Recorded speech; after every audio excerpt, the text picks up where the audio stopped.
Hey y'all. Wow. I look very, very, very interesting. So actually, funny story. I filmed this on Sunday. It's like it's Thursday today. I filmed this video on Sunday. I like literally filmed all of it, and then I was mid-editing and then I realized that I didn't like the way the video looked, so I'm reshooting this. I literally made like an entire script. You can't really see it, but I wrote down talking points with the crust still in my eyes. I was thinking, okay, I'm gonna plan this video first. I don't know, I'm thinking I might actually just paint my nails too while I'm talking about this, so I'm gonna be looking down a lot.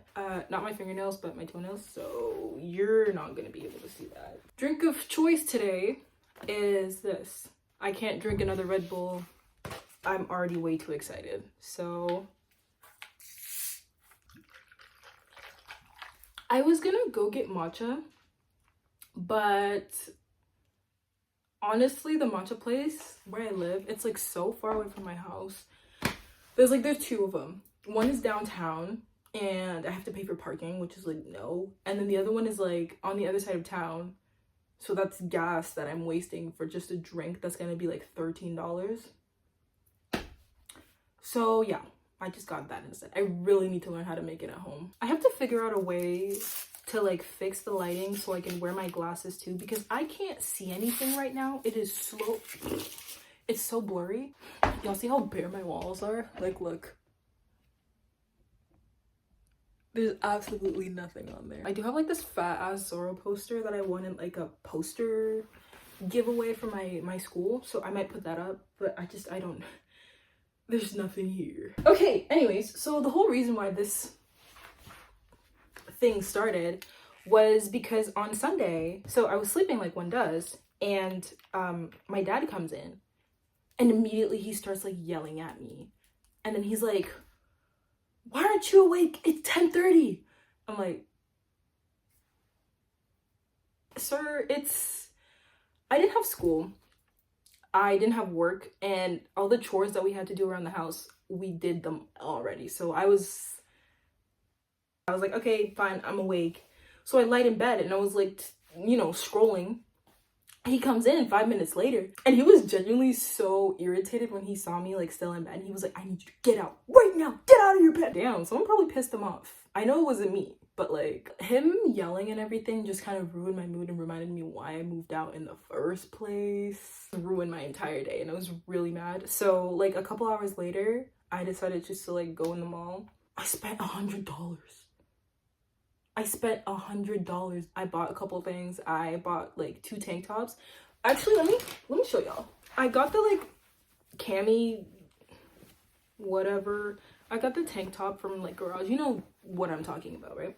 Because I've been trying to step out of my comfort zone a bit and like wear more colors, and this one was like,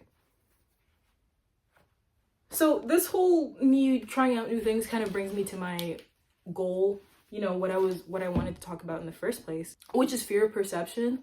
Like, I've realized that unconsciously I've been wearing a lot of dark clothes. Like, I've noticed that unconsciously when I'm shopping and I'm buying something, I'm like, oh, this color is too bright, oh, it's too flashy, it brings too much attention. But I'm like, girl, why do you care? Mind you, like my end goal for like my wardrobe is like early 2000s colorful, like very colorful.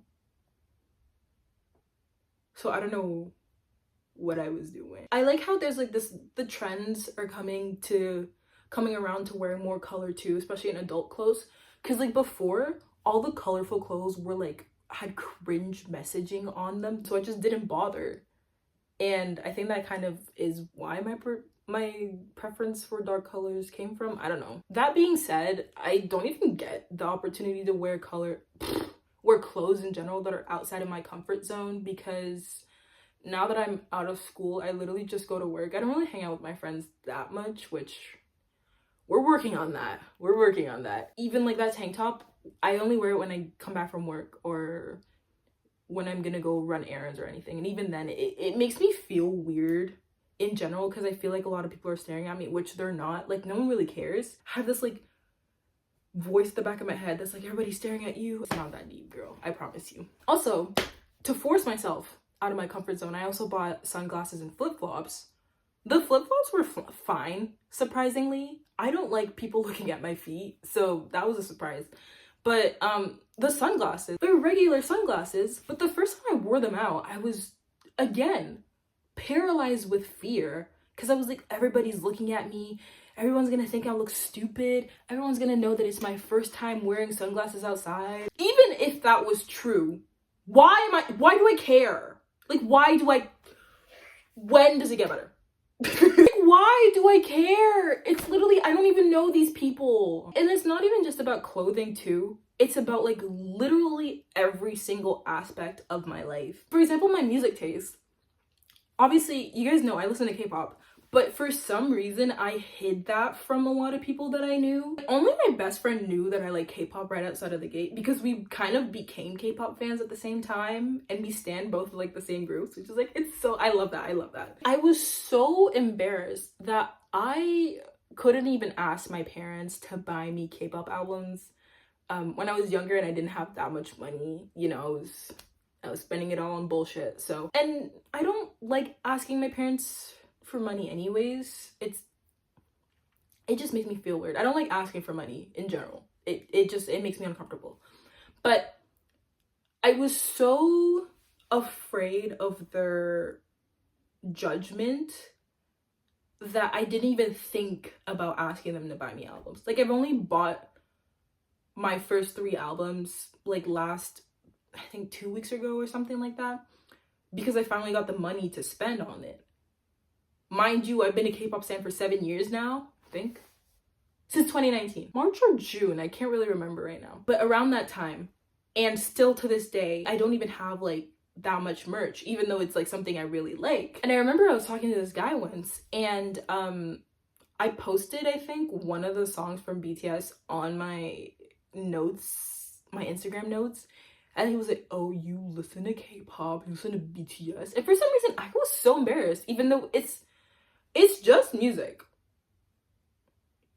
It's just music. I, like, girl, whatever. Anyways, back to me going to the mall. I have like this bummy ass outfit, and I wasn't wearing any makeup. I have this weird thing about makeup. When I first started wearing makeup, so I think I was around the ages of like 12 or 13. I don't really remember.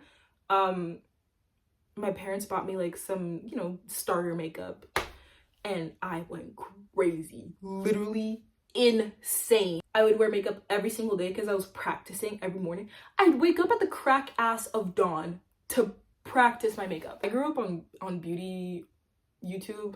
Oh, my thing is crooked. Like, I grew up on beauty YouTube before, you know, By Sister Gate. But I used to like watch like the big black YouTubers, especially like Jackie Aina, Alyssa Ashley, Nima Tang, I think also. But yeah, anyways, you get the gist. Those were the people that I basically looked up to, and as soon as I got makeup, I was like, I want to be like them, so I'm gonna start wearing makeup. Makeup was really one of the most central aspects of, like, I don't know how to say it, like the maintenance-esque genre, like, you know, like nails, hair, skincare, stuff like that. For me, it was mostly like makeup and skincare, and I got really into that. I never really got into like nails and hair, and you can tell because usually I'm the one who does my own makeup. I do my own makeup. I did my makeup for prom, for like every single special event, just because I like doing it. So like eyelashes, like doing the, the eyelash clusters, I can do those. Nails, I can't do nails. I can only do press-ons. And hair, I can't braid. And it's so unfortunate too, because there are so many hairstyles that I want to try out, but like I've tried so many times, and it looks a mess. The only thing when it came to makeup that I wasn't able to do very well was eyeshadow. And it was partially because of the fact that every single eyeshadow palette that was within my price range were ashy, didn't show up in my skin, made me look like Casper the Ghost. So I never really got around to, you know, practicing wearing eyeshadow. But I used to just wear makeup every single day. That's kind of my point. The time I stopped wearing makeup was like in senior year, where I was so burnt out, I couldn't give a shit. And at first, it made me feel really insecure, but I got used to looking at my face. Like right now, I'm not wearing any makeup and I think I look pretty okay. I look pretty cute and I'm not mad at my face. But before, I was so embarrassed. And sometimes those little like fits of embarrassment come back to me, like literally, like I was talking about the other day when I was at the mall and I wasn't wearing any makeup and I was feeling weird about that.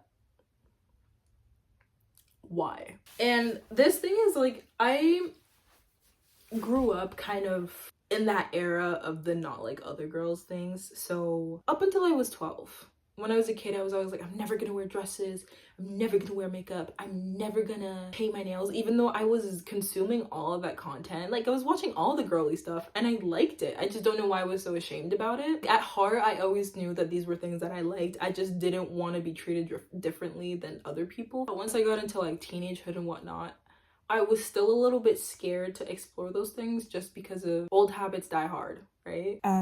Here editing, I think what I wanted to say is like the link between my fear perception and then also the way that I presented myself to the world go hand in hand, because I felt like maturity wise I was behind my peers. People started wearing wigs at like 15, people started getting like piercings and whatnot at 15, people started, you know, doing their nails and stuff, and I never really got the courage to even ask my parents, so I couldn't afford it myself. I just felt really behind, and I didn't like the fact that I thought that people would also think the same thing, you know what I mean? Because I felt like people my age already have like an established style, they have an established identity, and I still feel like I don't have that, and I'm like I'm in the process of learning. But yeah, I kind of got this realization last year when I was living with a couple roommates, a couple girls that were my age. I felt like they had this whole being a girl thing down to a science, and I was still, you know, reading the manual. I'm like slowly getting to that point, but I feel like I have this delay that I shouldn't have. I am also trying to unlearn this whole judgmental thing. I grew up in an environment too that was pretty judgmental. See random people do their thing, I never thought anything about it, but the people who I was around, they were always like, oh, look at this girl, look at what she's wearing. I was like, this person looks fine, I don't know what the big deal is. But I started internalizing those thoughts as well, so I would think that everyone else was thinking the same. I myself wouldn't judge others just because I know how it felt to be judged, but I would always judge myself. And I think I don't know where I read this or heard this from, but someone was like, if you think everybody's judging you, you're actually the one judging you.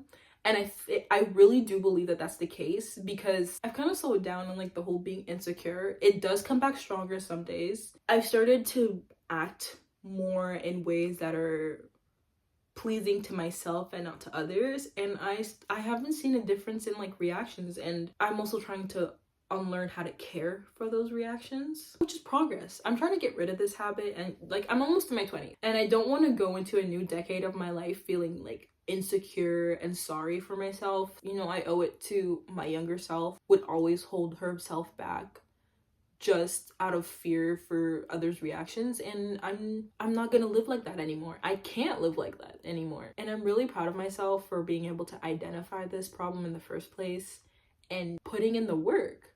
And that's really all that matters. I'm gonna be loud about my interests. I'm gonna put those posters up no matter who comes into my room. I will post whatever video I want on YouTube because this is my channel, this is my life. Because at the end of the day, the one thing that I'm gonna leave this earth with are the 7 minutes of my life, and I don't want it to be filled with just nothing or filled with regrets. I am feeling better than I did Sunday. It's just my other video where I was boohoo crying on camera about my friends not hanging out well, some of my friends not hanging out with me, that still affected me because I accidentally went on Instagram and I opened one of their stories and there was a picture of them all together celebrating, and I was like, oh, so I guess my invite got lost in the mail. So yeah, that's the end of this video. Thanks for watching. Oh, finally have Instagram. I posted a couple pictures. I'll link it in the bio if you guys want to follow. It'd be very nice. Low-key me talking about my problems like this. I feel y'all know that meme of the bird in the cage? That's what I feel like when I have these problems. It's like, obviously first world problems, people have it worse. People have it way worse than me, and I should be grateful. And I am. I need an outlet. You know, I don't want to get an autoimmune disease by holding all my emotions in, and I'm trying to get better at public speaking. So I feel like me talking to a camera is good.